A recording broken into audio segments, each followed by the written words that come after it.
अम्मा बादो फ़अऊज़ु बिल्लाहि स्समीइल अलीम मिनश शैतानिर रजीम। बिस्मिल्लाहिर रहमानिर रहीम। इन्नल्लज़ीना सबक़त लहुम मिन्नल हुस्ना उलाइका अन्हा मुबअदून। ला यस्मऊन हसीसहा इन्नल्लाह व मलाइकतहु युसल्लूना अलन नबिय्य या अय्युहल्लज़ीना आमनू सल्लू अलैहि व सल्लिमू तस्लीमा। दुरूद व सलाम बाआवाज़ बुलंद पढ़ लीजिए। अस्सलातु वस्सलामु अलैका या सय्यदी या रसूल अल्लाह व अला आलिका व अस्हाबिका या सय्यदी या हबीब अल्लाह। बादस हम्दो सलात लायक ताज़ीम व तकरीम जमी हाज़रीन व सामईन, अस्सलामु अलैकुम व रहमतुल्लाहि ताला व बरकातुहू। नबी पाक सल्लल्लाहु अलैहि वसल्लम मकसूद कायनात हैं और आपकी ज़ात के लिए ही ये सारी कायनात रब ने तख्लीक फरमाई है।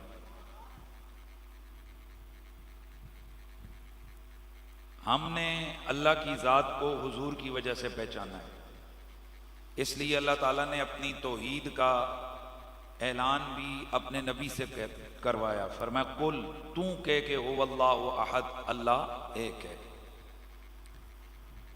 नबी पाक सल्लल्लाहु अलैहि वसल्लम महबूब खुदाएं और अल्लाह वहदहु ला शरीक खालिक कायनात है। इस वजह से हुजूर महबूब हैं, मखलूक के भी महबूब हैं, खालिक के भी महबूब हैं। और हुजूर की ज़ात से निस्बत रखने वाली हर चीज़ अहले ईमान को महबूब है। नबी पाक सल्लल्लाहु अलैहि वसल्लम की आले बैत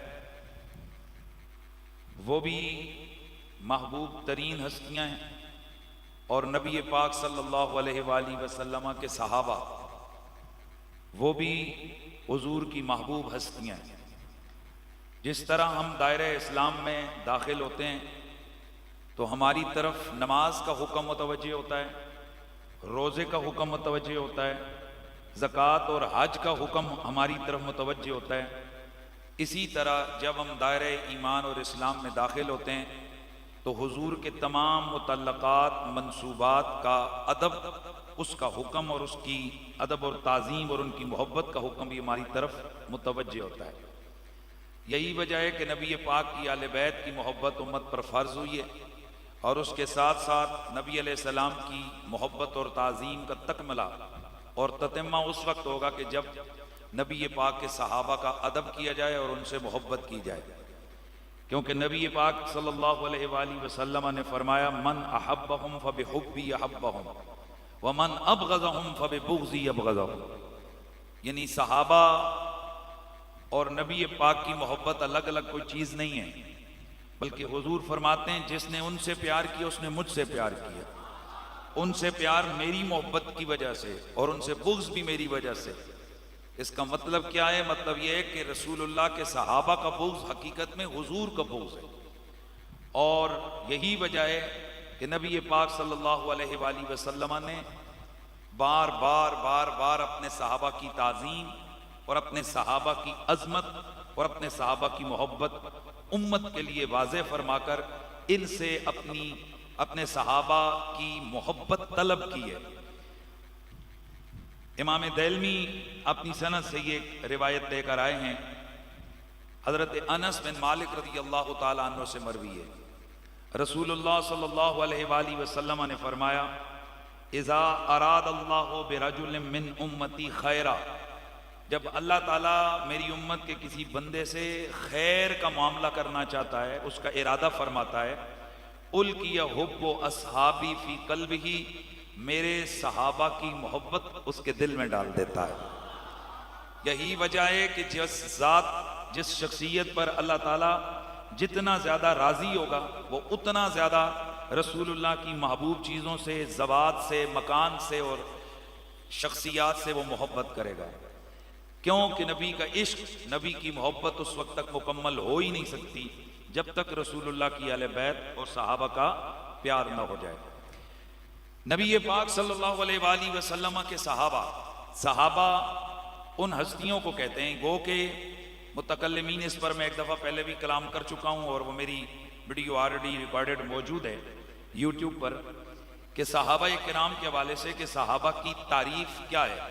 सहाबा की तारीफ इंदल उसूलियीन और है, इंदल मुतकल्लिमीन और है, और इंदल मुहद्दिसीन और है। इसकी डिटेल आप दोबारा मेरा यूट्यूब चैनल विजिट करें, उस पर तफसीलन मिल जाएगी। ताहम हमारे यहाँ जो आजकल मदारिस में या आम आवाम तक जो तारीफ बढ़ाई जा रही है या जिसको बताया जा रहा है वो मुहद्दिसीन की तारीफ है।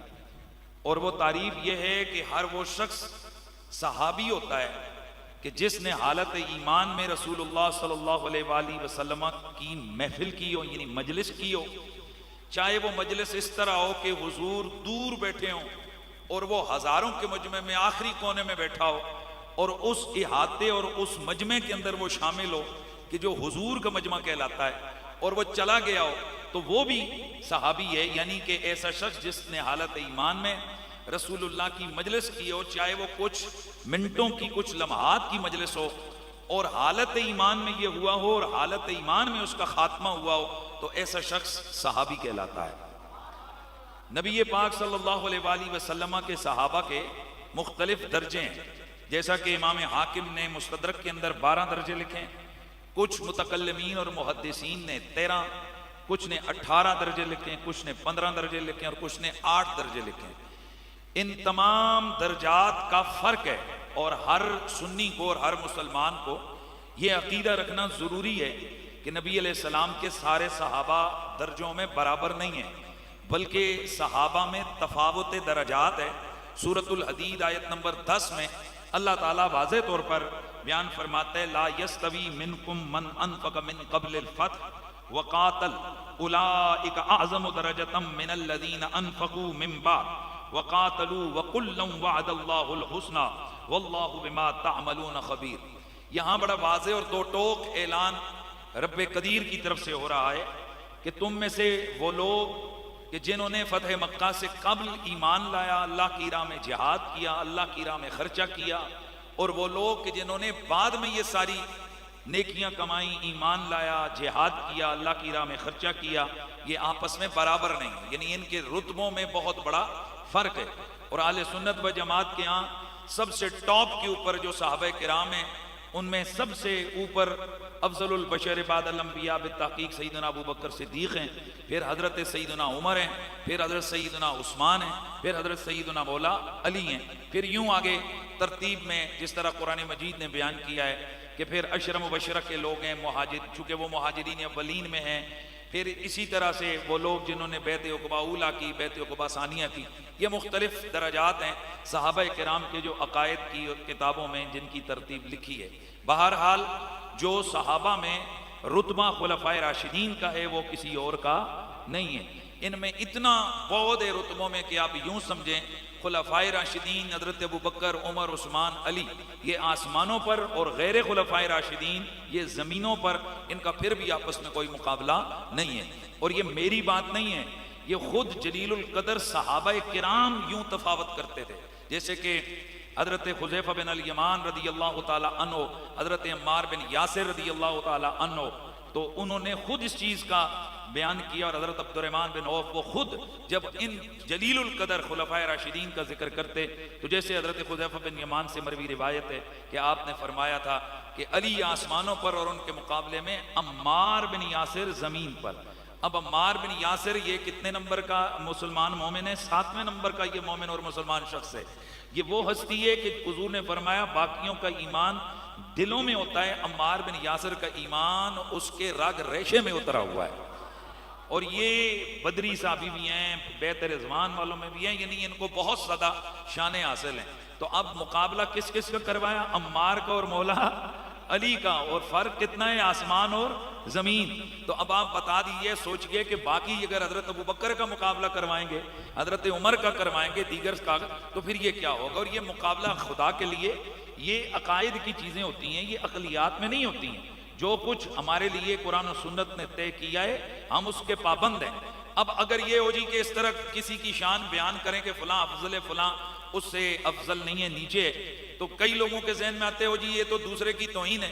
अच्छा, अगर इस तरह तौहीन है तो फिर मैं आपसे पूछता हूं, बताओ नबियों का सरदार कौन है? रसूलुल्लाह सरदार है। अच्छा जी, फिर हुजूर के बाद दर्जा किस नबी का है? जी हजरत इब्राहीम अलैहिस्सलाम का है। अच्छा जी, उलुल अज़म पैगंबर कौन है? तो भाई क्या फिर ये बाकियों को, जिन पर आप रसूलुल्लाह को फजीलत दे रहे हो, क्या फिर बाकियों की तौहीन हो जाएगी? तो ये हम अकीदे के मामले में कुरान और सुन्नत के पाबंद हैं। तिलकर रसूल फद्दलना बादहुम अला बाद, कुरान ने कहा है कि ये रसूल बाजों को बाजों पर हमने फजीलत दी हुई है। तो अब कुरान ने जब कह दिया है और हदीस ने तशरीह की, रसूलुल्लाह ने फरमाया अना इमामुल मुरसलीन वला फखरा, मैं तमाम नबियों और रसूलों का इमाम हूँ। वो दूसरी जगह फरमाया अना सय्यिदु वुल्द आदम यौमल क़ियामा, क़यामत वाले दिन मैं तमाम औलाद आदम का सरदार हूँगा। अब ये चीज़ें रसूलुल्लाह सल्लल्लाहु अलैहि वसल्लम ने और अल्लाह ताला ने बयान की हैं, तो हम इसी तरह से अकीदा रखने के पाबंद हैं। अब हम आते हैं सहाबा किराम के हवाले से बात हो रही है, तो सहाबा किराम के दर्जे कुरान ने बयान किए और दो कैटेगरियां बयान की, फतेह मक्का से पहले वाले और फतेह मक्का के बाद वाले आपस में बराबर नहीं है।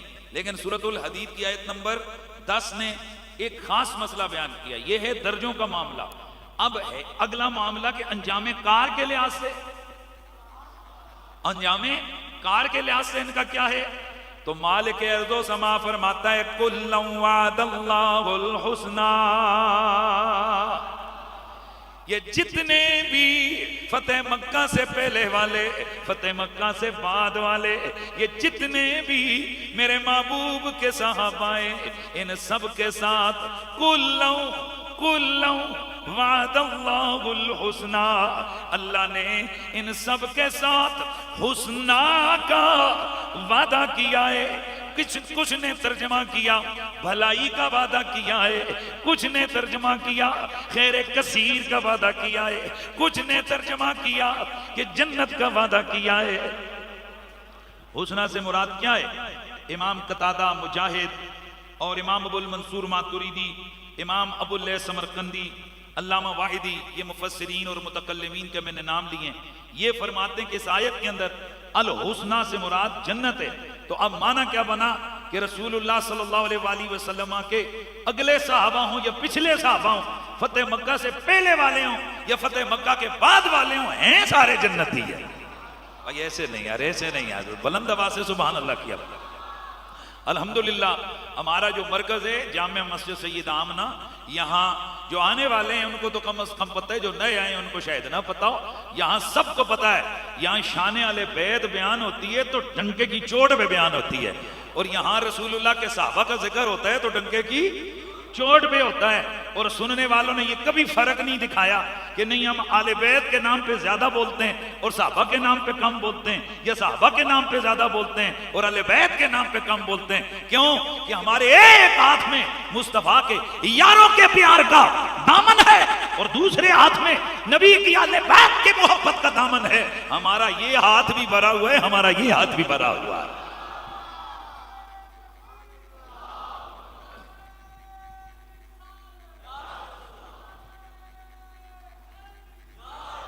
तो फिर मुझे कहने दो ना के उंजते दुनिया विच लोकी कोई सोने ते कोई कोजे ने, पर मेरे सोने आका दा हर यार। बिस्मिल्लाह, अल्लाह खैर करे, अल्लाह सब पे रहमत नाज़िल। मेरे नबी के सहाबा की इज्जत व अज़मत को जरा खुल के बयान करें और बोले, पर मेरे सोने आका दा हर सोना सो रब दी मदीने दा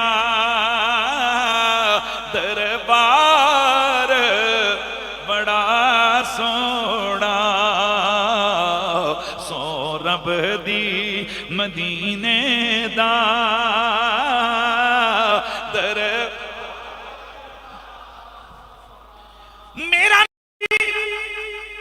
मेरे आका सरवर अंबिया का हर सहाबी हुस्ना का मौद हुस्ना का उसके साथ वादा हुआ है।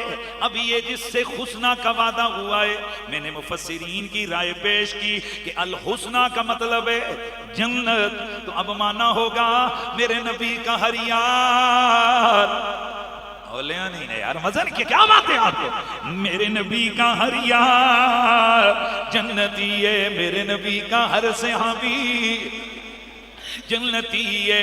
शायद इस पर कोई उंगली उठाए कि ना एक तरफ आप आयत पढ़ते हो उसे साबित उसके मफहूम को मुफस्सिरीन की अक़वाल से करते हो, और फिर हुस्ना ये ऐसा लफ्ज़ है जो कई मानों में मुश्तरक है।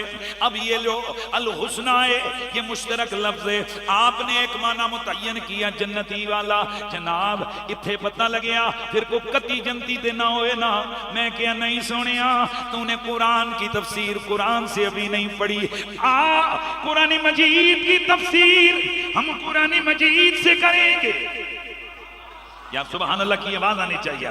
हम कुरान मजीद की तफसीर कुरान मजीद से करेंगे और कुरान से पूछेंगे, ए कुरान ये जिनसे हुस्ना का वादा है, जिन्हें हुस्ना मिली हुई है, ये कौन लोग हैं?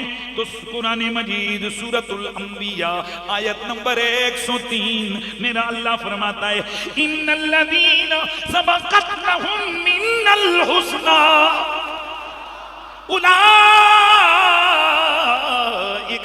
अन्हा मुबअदून।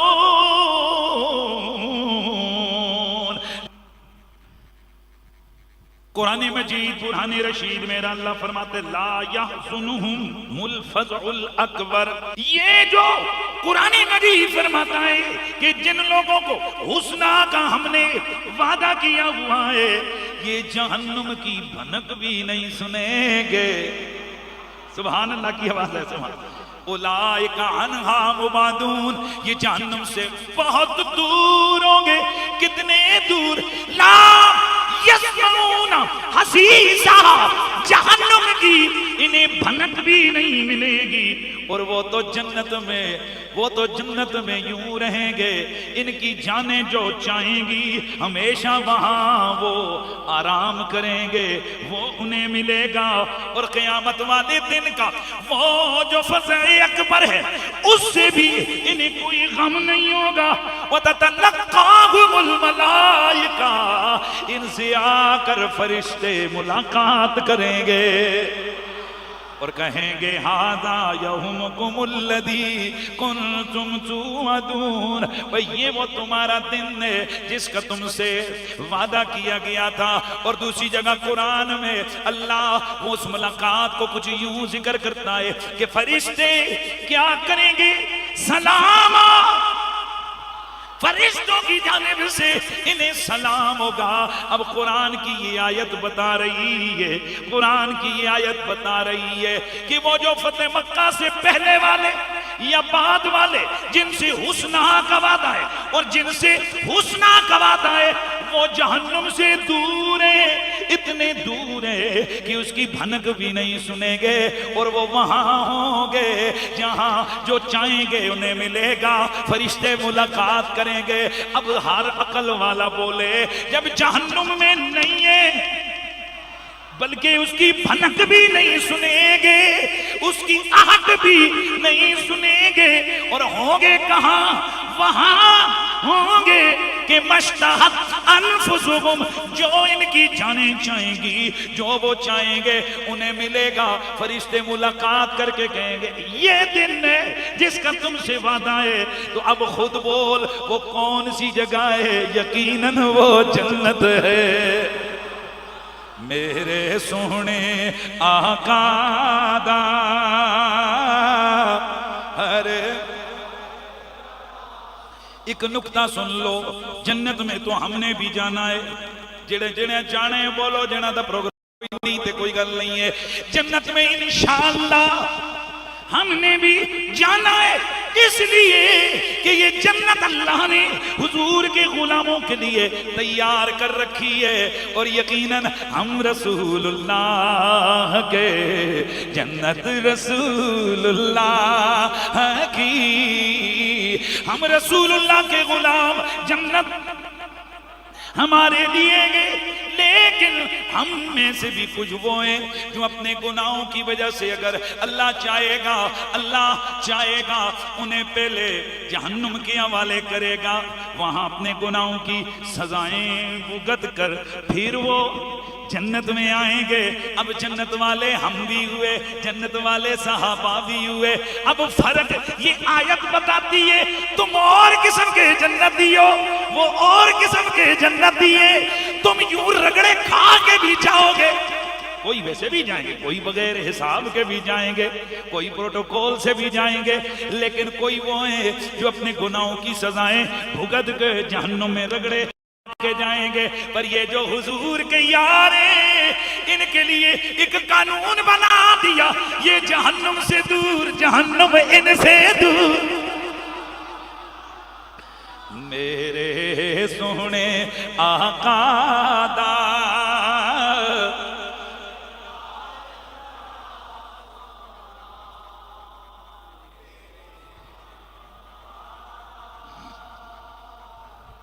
अरे यारी बड़ा सोना। मेरे उस्ताद गिरामी हुजूर क़िबला पीर सैयद हसीनुद्दीन शाह जी, आपने इसी जगह नुक्ता फरमाया बेटा जन्नती हम भी, जन्नती वो भी। सिर्फ जब हम जन्नती जन्नती कहें तो इसमें क्या फर्क होगा कि वो कैसे जन्नती, हम कैसे जन्नती? क्योंकि नबी ने फरमाया है मन क़ाला ला इलाहा इल्लल्लाह फदखलल जन्नह। मुख्तलिफ सियाक़ के अंदर तकरीबन 14 से ज्यादा रिवायतें इस माने में मौजूद है कि जिसने ला इलाहा पढ़ा हालत ईमान में मरा, कहां जाएगा? बोलो, जन्नत में जाएगा।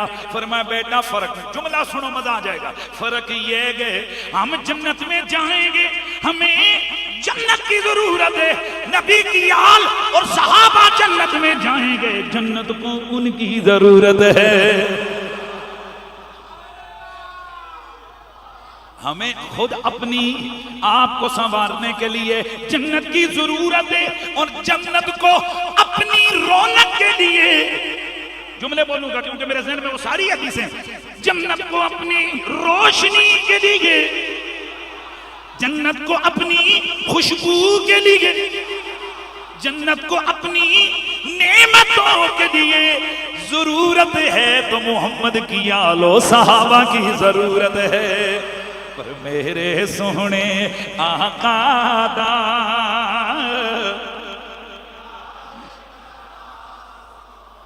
ये सहाबा के दिल रब ने कैसे बनाएंगे? मेरा अल्लाह कुरान में फरमाता है सूरह हुजरात आयत नंबर 8, वलाकिन्नल्लाह हब्बबा इलैकुमुल ईमान। ओ सहाबा की नेचर क्या है? बस ये जुमला सुनोगे दिल ठंडा हो जाएगा। सहाबा की नेचर क्या है? देखो ना, ये अगर ये एक भट्टा बनाए, आप बनाने वाले के पास जाकर इसे टटोल के पूछते हो लक्कड़ कीड़ी लाइया, ये माए के पूछोगे कीड़ी कंपनी दाए। अब आओ ना जिन सहाबा का हम जिक्र कर रहे हैं, जिस रब ने ये सहाबा मेरे नबी के हवाले किए, क्योंकि मेरे नबी की हदीस है इन्नल्लाह अख्तारनी वख्तार ली अस्हाबी। अल्लाह ने अपने लिए मुझे चुना है, मेरे लिए मेरे सहाबा को चुना है। अब देखते हैं साहबा से पूछते हैं ओ नबी के यारो तुम्हारी नेचर क्या है? तो फिर जवाब उसने देना है जिसने चुनेंगे वो जवाब देता है वलाकिन्नल्लाह हब्बबा इलैकुमुल ईमान। अल्लाह ने तुम्हें ऐसा बना दिया है कि तुम्हें तुम्हारे दिल को ईमान पसंद है। वज़य्यनहू फी कुलूबिकुम तुम्हारे दिलों में ईमान को मुज़य्यन कर दिया है। वकर्रहा इलैकुमुल कुफ्रा वल फुसूका वल इस्यान, रब ने तुम्हें ऐसा बनाया कि तुम्हारा दिल ईमान की तरफ जाता है और तुम्हारा दिल नफरत करता है। किससे? कुफर से, इस्यान से, फुसूक से, गुनाहों से, नाफरमानी से, कुफर से। उलाइका हुमुर राशिदून फदलन मिनल्लाहि व निअमा वल्लाहु अलीमुल हकीम। ये रब का फजल है इन पर, रब की नेमत है। मतलब क्या? इनके दिल को कुफर चंगा ही नहीं लगता, मुनाफिकत चंगी नहीं लगती, फुसूक चंगा ही नहीं लगता, इस्यान चंगा ही नहीं लगता। इनके लिए अट्रैक्शन है तो किस में? ईमान में। यार जितना दाद बंदी है उतनी दे नहीं रहे हो। अजब। अल्लाह अकबर। दोस्तान गिरामी, फिर इन सहाबा किराम के हवाले से रब कदीर ने इनके मामूलात को बयान किया कि ये सहाबाएं और फिर तुम भी हो, तो तुमने करना क्या है? फरमाया ये जो ईमान वाले हैं ये आपस में क्या करते हैं? जो इनसे पहले चले गए ये उनके लिए मगफिरत की दुआ करके कहते हैं, रब्बना गफिर लना वली इख्वानिना अल्लज़ीना सबक़ूना बिल ईमान। सुभान अल्लाह की आवाज आ जाए। दूसरी जगह मेरा अल्लाह कुरान में एक और अंदाज से इनकी शान को बयान फरमाता है, वस्साबिकूनल अव्वलून मिनल मुहाजिरीन वल अंसार वल्लज़ीना तबऊहुम बिइहसानिन रदियल्लाहु अन्हुम व रदू अन्हु व अअद्द लहुम जन्नातिन तजरी तहतहल अनहार खालिदीन फीहा अबदा अबदा अबदा ज़ालिकल फौज़ुल अज़ीम। मेरे अल्लाह ने यहाँ दो काइंड ऑफ सहाबा बयान किए हैं। फरमाया साबिकूनल अव्वलून, वो पहले पहले अगले अगले, मिनल मुहाजिरीन वल अंसार, चाहे वो मुहाजिर हैं चाहे वो अंसार हैं, और वो जो इनकी इत्तिबा में नेकी में आए, एहसान में इत्तिबा की। क्या मतलब? इनके साथ साथ वो भी इन्हें देख कर ईमान लाए। इनकी शान क्या है? रदियल्लाहु अन्हुम व रदू अन्हु, रब इनसे राजी, इन्हें अपने से रब ने राजी कर दिया। इनके लिए वो जन्नतें बनाई हैं कि जिनके नीचे से नहरें जारी हैं। ये कोई 2-4 दिनों का इनाम नहीं, खालिदीना फीहा अबदा, ये रहेंगे जन्नतों के मालिक बनकर हमेशा हमेशा हमेशा। तो फिर मुझे कहने देना मेरे सोने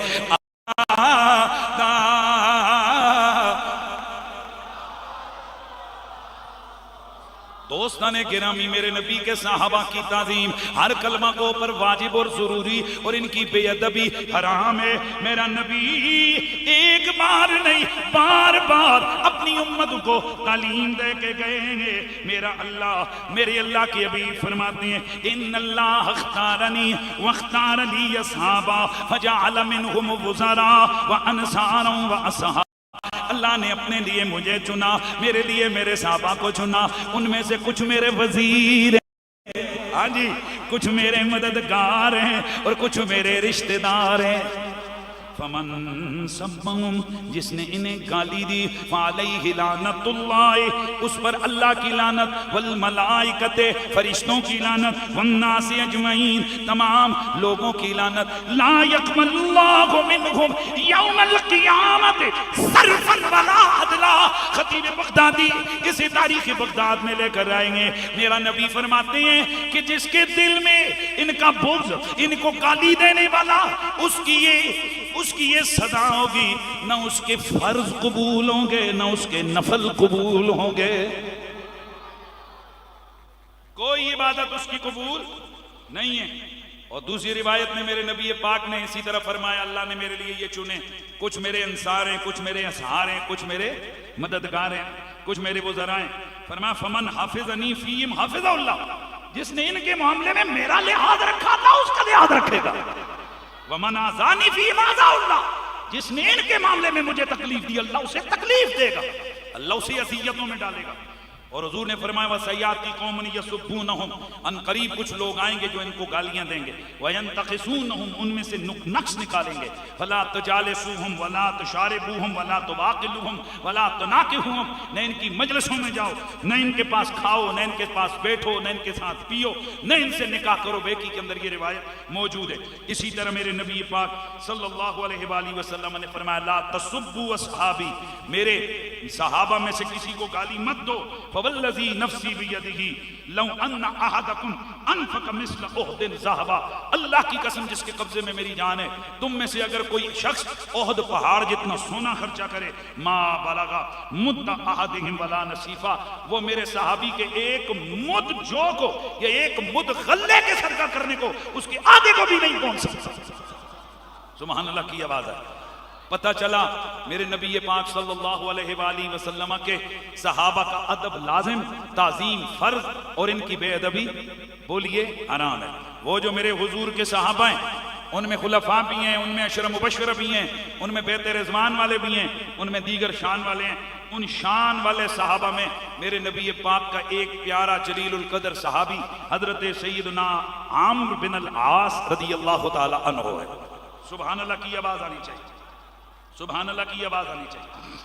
हजरत सैयदना आम्र बिन अल आस रदियल्लाहु ताला अन्हु ग़ज़वे खंदक के बाद इस्लाम लाए। खालिद बिन वलीद और हजरत सैयदना आम्र बिन अल आस ये दोनों एक दिन इस्लाम लाए। हजरत आम्र बिन अल आस रदियल्लाहु ताला अन्हु ये बड़े दबंग किस्म के आदमी थे। एक आदमी की क्वालिटी होती है ना तबीयत में कि वो इंतहा पसंद होता है, जिसके साथ खड़ा होता है सख्ती से खड़ा होता है। ये जब हालत कुफर में थे, ईमान नहीं लाए थे, तो दबंग अंदाज से उधर थे, हर जंग में फ्रंट पे, और लड़ते तो जनाब सीधा फ्रंट पे आकर, दुश्मनी की तो फ्रंट पे आकर। हिजरत करके सहाबा नजाशी के दरबार में गए। वहां जो कुरैशी मक्का का काफिला गया था, उनका वफद, उनको लेने और मांगने के लिए उनकी क़यादत कौन कर रहा था?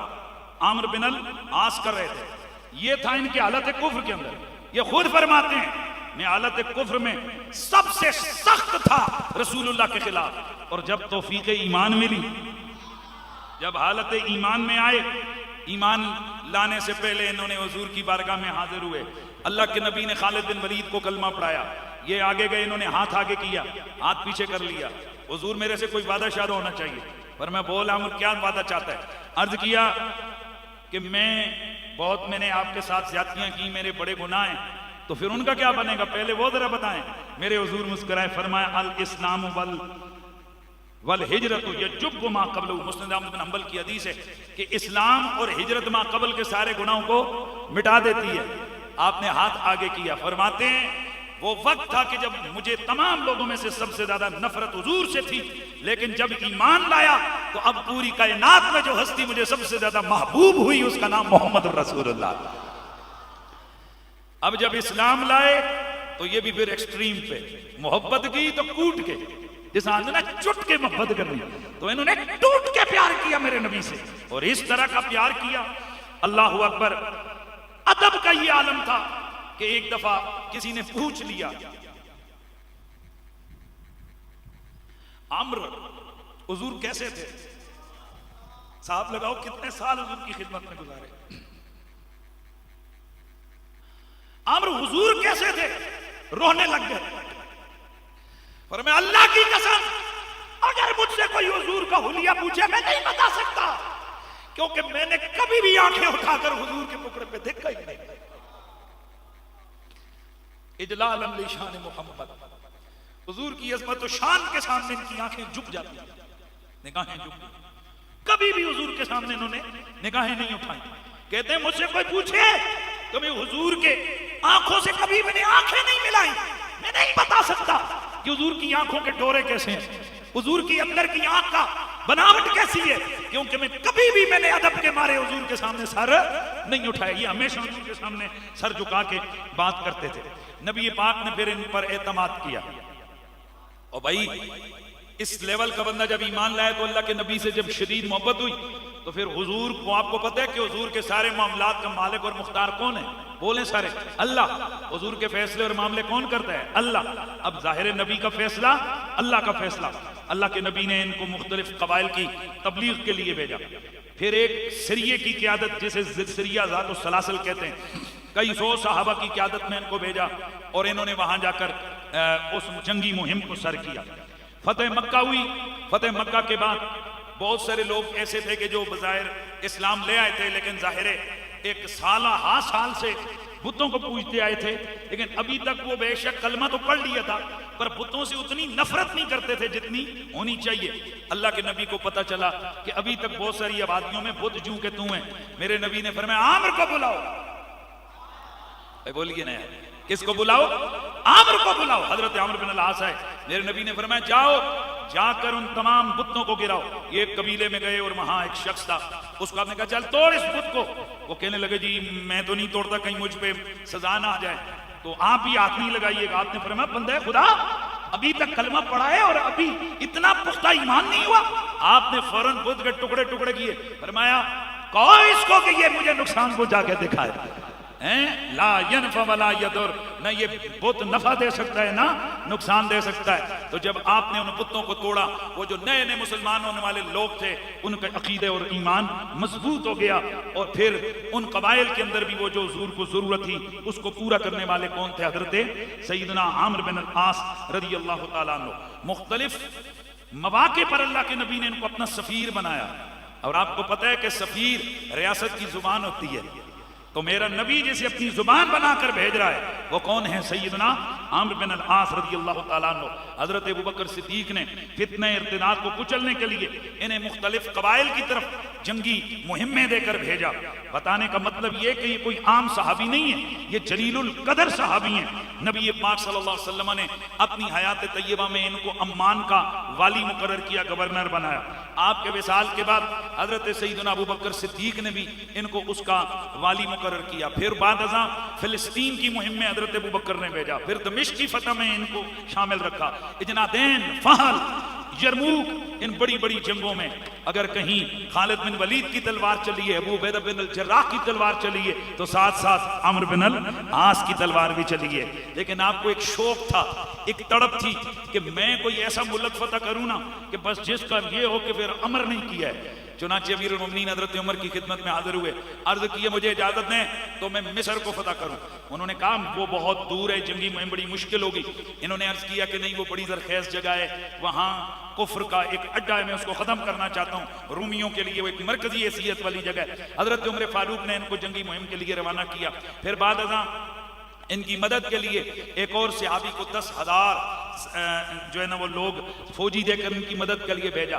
हजरत सैयदना आमिर बिन अल-आस ने मिस्र को फतह किया और फिर ऐसा फतह किया कि सिकंदरिया से शुरू हुए तो दूर दरियाए नील के आर पार जाते जाते रूम की सरहदों पे जाकर दस्तक देनी शुरू कर दी। तो ये हैं कौन? फातिह मिस्र। ऊंचा बोलिए, फातिह मिस्र। हजरत सैयदना उमर बिन खत्ताब रज़ियल्लाहु ताला अन्हु ने फिर इन्हें मिस्र का गवर्नर बना दिया। इनकी फजीलत में बहुत सारी हदीसें मौजूद हैं। नबी पाक सल्लल्लाहु अलैहि वसल्लम ने इन्हें जब सरिये का निगरान बनाकर भेजा तो हुजूर ने फरमाया तू वापस भी आएगा और अल्लाह मालिक गनीमत में भी अल्लाह ताला बहुत सारा माल तुम्हें अता करेगा। अब ये रुक गए। अब देखें जरा खुलूस देखें और बंदे की हमीयत ईमानी देखें। अर्ज की या रसूलल्लाह, मैंने इस्लाम माल के लिए नहीं लाया। या सुभान अल्लाह की बात है, मैंने इस्लाम पैसों के लिए नहीं लाया, मैंने इस्लाम अल्लाह और उसके रसूल की रिजा के लिए लाया। मेरे नबी पाक सल्लल्लाहु अलैहि वसल्लम आपने फरमाया और अल्लाह के बंदे, नेक बंदे के लिए नेक माल हो तो चंगा होता है। इसका मतलब क्या है? बंदा नेक हो तो उसके माल साफ, उसके पास साफ सुथरा माल हो तो उसकी इज्जत है, उसके लिए बेहतर है। हजरत आमिर बिन अल-आस के बारे में अल्लाह के नबी ने फरमाया इन्ना अमर बिन अल-आस मिन सालिह कुरैश। तिरमिज़ी ने इस हदीस को रिवायत की है कि अमर बिन अल-आस रज़ियल्लाहु तआला अन्हु ये कुरैश के सालिहीन में से हैं, नेक लोगों में से हैं। हज़रत अमर बिन अल-आस रज़ी अल्लाह ताला अन्हु, आपने हुजूर के ज़माने में भी इस्लाम की खिदमत की, खुलफाए राशिदीन के ज़माने में भी इस्लाम की खिदमत की, हज़रत सैयदना अबू बकर, हज़रत सैयदना उमर, हज़रत सैयदना उस्मान के दौर खिलाफत में कुछ वजूहात की बिना पर आपको माज़ूल कर दिया गया। बाद अज़ां हज़रत अमीर मुआविया रज़ियल्लाहु ताला अन्हु का जब दौर हुकूमत आया, उनकी इमारत का ज़माना आया, तो ये चूँकि उनके फ्रंट के जो 3-4 साथी हैं उनमें से ये थे हज़रत अमर बिन अल-आस रज़ियल्लाहु ताला अन्हु। तो फिर जनाब हज़रत अमीर मुआविया ने इनको दोबारा मिस्र का गवर्नर बनाया। जब उनके पास हुकूमत आई तो हज़रत अमर बिन अल-आस रज़ियल्लाहु ताला अन्हु फिर आखिरी दम तक मिस्र के हाकिम के तौर पर आपने ये वक्त गुजारा। आपसे मरवी एक रिवायत है, और ये इसलिए जिक्र कर रहा हूं कि देखो सहाबी होकर ये सारी हदीसें उनको पता हैं, लेकिन आखिरत की फिक्र कैसी है। आपके बेटे आपके पास आए और देखा कि वाले सब रो रहे हैं, तो अर्ज किया अब्बा जान आप रो रहे हैं, रोने की वजह? फरमाया बेटा मौत से नहीं डरता, लेकिन मेरे 3 जिंदगी के मरले आए। फरमाया एक वो मरला था कि कुन्तु अव्वल शै काफिरन फकुन्तु अशद्दन नास इला रसूलिल्लाह, मैं काफिर था, हुजूर का खिलाफ सख्त किस्म का आदमी था। अगर लव मुत्तो हीन आइज़िन वजबती अन्नार, अगर मैं उस हालत में मर जाता पक्का जहन्नमी होता। फिर जब मैंने हुजूर के हाथों पर बैत की तो कुन्तु अशद्दन नास हयाम, मैं हुजूर के साथ सबसे ज्यादा हया करने वाला था, निगाह भी नहीं उठाता था। अगर उस हालत में मर जाता तो लोग मेरे लिए कहते वाह वाह वाह वाह, अम्र के लिए मौजे हों, अम्र के लिए मुबारकें हों, इस्लाम लाया और खैर की जिंदगी गुजारी, खैर के ऊपर चला गया और इसके लिए जन्नत है। फिर फरमाया मामलात मेरे ये हुकूमतों के मामलात आए और बहुत सारी चीजें ऐसी आ गई, अब मुझे नहीं पता कि मैं क्या करूंगा। ये कहते हुए आपने फिर दुआ पढ़ी। अब सुनिए जरा साहबी रसूल के विसाल का वक्त। अल्लाहुम्मा इन्नका अमरतनी फलम अतमर व ज़जरतनी फलम अतज़र फलम अनज़जिर, अल्लाहुम्मा ला कवियुन फंतसिर वला बरियुन फातज़िर वला मुतकब्बिरुन बल मुस्तकबिर, ला इलाहा अंता ला इलाहा अंता ला इलाहा अंता ला इलाहा अंता। हजरत अम्र बिन अल-आस दुआ करते हुए, ए अल्लाह तू बड़ा मैं छोटा, मुझे तेरी हाजत तेरी जरूरत, मेरी तू मदद कर। ए मेरे अल्लाह, मैं तेरे हुक्म के मुताबिक जिंदगी नहीं गुजार सका। सोचो जरा, इतना बड़ा साहबी होकर आजिज़ी कितनी है। मैं तेरे हुक्म के मुताबिक जिंदगी शायद नहीं गुजार सका। ए अल्लाह मेरी मदद कर। ला इलाहा ला इलाहा ला इलाहा इल्लल्लाह ला इलाहा इल्लल्लाह ला इलाहा इल्ला अंता, यही जुबान पे आपके जारी है और आपकी जान जाने आफरीन के सुपुर्द हो गई। आप बहुत बड़े आलिम और मुज्तहिद साहबी हैं। आपने 700 हदीसें रिवायत फरमाई। सुभान अल्लाह की आवाज। कितनी हदीसें? 700। इनमें से बुखारी और मुस्लिम में मुत्तफक अलैह 17 हदीसें, इमाम बुखारी ने अकेले 8 और इमाम मुस्लिम ने 20 अकेले रिवायतें इनसे दी हैं। अल-गज़ सहाबा किराम में एक बहुत बड़ी शान के मालिक हैं जनाब हजरत सैयदना अम्र बिन अल-आस रज़ियल्लाहु ताला अन्हु। अब ये साहबी रसूल है और हर साहबी का नाम अदब और एहतराम से लेना ये लाजिम और जरूरी है। बाज़ औक़ात कुछ ऐसे नाम हैं साहबा के कि जो ऐसे लोगों के साथ मिलते हैं कि सिर्फ वल्दियत का फर्क है। जैसे अम्र बिन साद, अम्र बिन अल-आस। अब अम्र बिन साद ये कातिल आले बैत है, ये दुश्मन आले बैत है, और अम्र बिन अल-आस सहाबी रसूल। भाई बोलिए क्या है? सहाबी रसूल। तो बहुत सारी दफा नाम लेते हुए और बहुत सारी दफा मुहद्दिसीन के यहाँ ये पूरा ये चैप्टर इल्मुल हदीस में कि कई दफा वालिद का नाम पहले आ जाता है और बेटे का नाम बाद में आ जाता है। कभी बुरैदा की जगह अबू बुरैदा बोल दिया जाता है और अबू बुरैदा की जगह बुरैदा बोल दिया जाता है। अब ये कई दफा इस तरह के मामलात भी हो जाते हैं। हजरत आमर की जगह अबू आमर एक और साहबी हैं, वो दोनों बाप बेटा साहबी हैं। अब वो दोनों के हवाले से कभी इस तरह डाउट होता है। इसी तरह बाज़ औक़ात बंदा जब बात कर रहा होता है, मसलन आमिर बिन साद की धुलाई करने लगता है, तो अचानक सबकत लिसानी से क्या निकल जाता है? आमिर बिन अल-आस। और ऐसा सबकत लिसानी से हो जाता है। मेरे से भी चंद दिन पहले इस तरह एक तकरीर के और खिताब के दौरान मेरे से हुआ, मैं रगड़ा दे रहा था यजीद, मरवान, अमर बिन साद। जाहिर है कि दुश्मनाने वाले बैत हैं, मैं उनको रगड़ा दे रहा था और कह रहा था ये जूते की नोक पे हैं, और आगे जो सख्त जुमले मैंने बोलने थे वो मैं बोल रहा था। तो वहां जोश खिताबत में बाज़ औक़ात जुबान स्लिप ऑफ टंग हो जाता है, तो मेरे से आमिर बिन साद की जगह क्या निकल गया, आमिर बिन अल आस।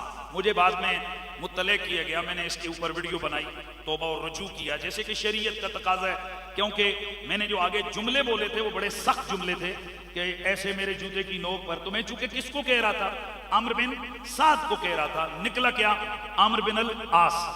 अब वहां सियाके कलाम मौजूद है कि मैं उन लोगों का रद्द कर रहा हूं जो मरवान जैसों और इन जैसे आमिर बिन साद जैसों को सहाबा की लिस्ट में दाखिल कर रहे हैं, और मैं उनके लिए कह रहा हूं कि तुम ऐसे कुत्तों को, यजीदियों को सहाबा की लिस्ट में दाखिल कर रहे हो।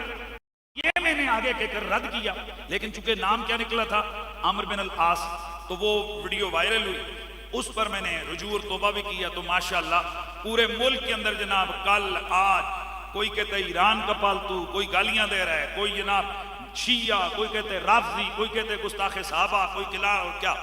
और इसमें से पेश वो लोग हैं जो लोग खुद कई बार अपने जुबानों से सहाबा की तौहीन कर चुके हैं और बाद में उसकी वजाहत करके माफी मांगी है। यहाँ पिंडी का एक मरमान किस्म का मौलवी है, वो कई दफा उसने हजरत सैयदना हजरत ज़ैनब, हजरत सैयदना कासिम की तौहीन की और कहा कि जब करबला में पानी नहीं था तो मेहंदी थुक्कों से बन रही थी, इस किस्म के घटिया जुमले बोले। फिर नस्ब कुरैश के ऊपर उसने हमला किया और मना किया कि कुरैश का मतलब होता है डंगर, और इसने नसब के ऊपर अटैक किया। तो जाहिर है ये सीधा सीधा अटैक किस पर है, रसूलुल्लाह पर है, नसब कुरैश हुजूर का नसब है। इस पर इस बंदे के खिलाफ यहाँ एफआईआर हुई और बाद में उसने तौबा की और माफी मांगी। फिर कुछ अय्याम कबल इसने हजरत मोहम्मद बिन नबी बकर, अब्दुर्रहमान बिन नबी बकर, हजरत सईदना इमाम हसन, इमाम हुसैन, उनके लिए लुगड़ के लफ्ज इस्तेमाल किए और लुगड़ के लफ्ज इस्तेमाल करके फिर भी तौबा नहीं की जो शरी उसूलों के मुताबिक बनती है, बल्कि कहा कि जिन लोगों को लगता है कि मैंने गलती की है तो मैं माफी मांगता हूं। हालांकि तौबा का रुकन यह है कि पहले तुम खुद उसको गलत समझो और उसके बाद फिर उस पर क्या करो, तुम अपनी गलती मानो और फिर तौबा करो। वगरना इस तरह तो बहुत सारे जो देवबंदियों से हमारे इख्तिलाफ थे कुफरी इबारात पर, उन्होंने भी तो इस तरह कहा है अगर अहमद रजा कहते हैं तो हम जनाब माफी कर लेते हैं, इस तरह तो नहीं होता। बहरहाल मैं आज ये कर रहा हूं कि चंद दिन कबल उसी शख्स ने इसी तरह का स्लिप ऑफ टंग उससे हुआ और उसने आमिर बिन साद कह दिया किसकी जगह, आमिर बिन अल आस। मैंने आमिर बिन आस की साद की जगह आमिर बिन अल आस, उसने आमिर बिन अल आस की जगह आमिर बिन साद कह दिया। उस पर उसने गालियां शालियां देकर उसने कहा जी कि मैं वजाहत की और उस पर भी तौबा नहीं की, और उसमें उसने कहा कि जो आमिर बिन साद को दिल में जर्रा मेल रखे तो ऐसा बंदा राफजी है। अब जाहिर है इन जुमलों से सीधा सीधा पूरी उम्मत की तौहीन हुई और उन पर राफजियत का फतवा, इस पर तौबा वाजिब थी लेकिन तौबा नहीं हुई। हमारे पाकिस्तान के अंदर सहाबा किराम के वाले से जो ठेकेदार लोग हैं उनकी यहां ठेकेदारी कोई नहीं चलती, उनमें से किसी ने नहीं कहा कि यह ना तौबा है और ये बार बार आले बैत के वाले से तुम्हारी बेअदबियां और गुस्ताखियां हो रही हैं। वहां किसी को आला हजरत का वो हवाला याद नहीं आया कि अगर कोई बंदा बार बार एक चीज के ऊपर वो करता है बार बार गलती तो उसकी फौरन तौबा कबूल नहीं होगी, वहां इनको पे याद नहीं आया।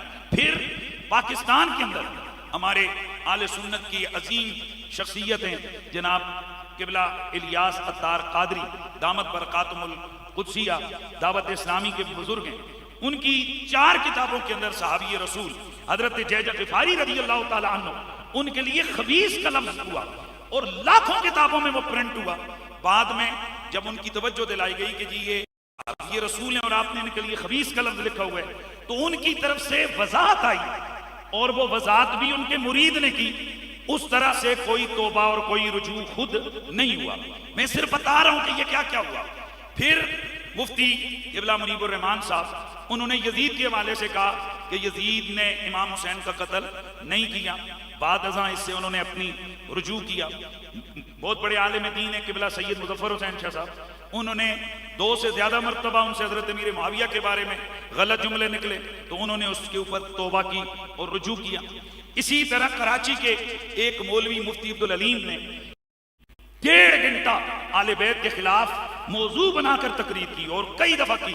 उसको 2-4 मुफ्तियों ने पास बैठकर एक लिखी हुई पर्ची पकड़ा के तो उसको रुजू करवा लिया और कहा जी इसने तौबा कर ली है, इसका रुजू हो गया। कराची ही के ही एक मुफ्ती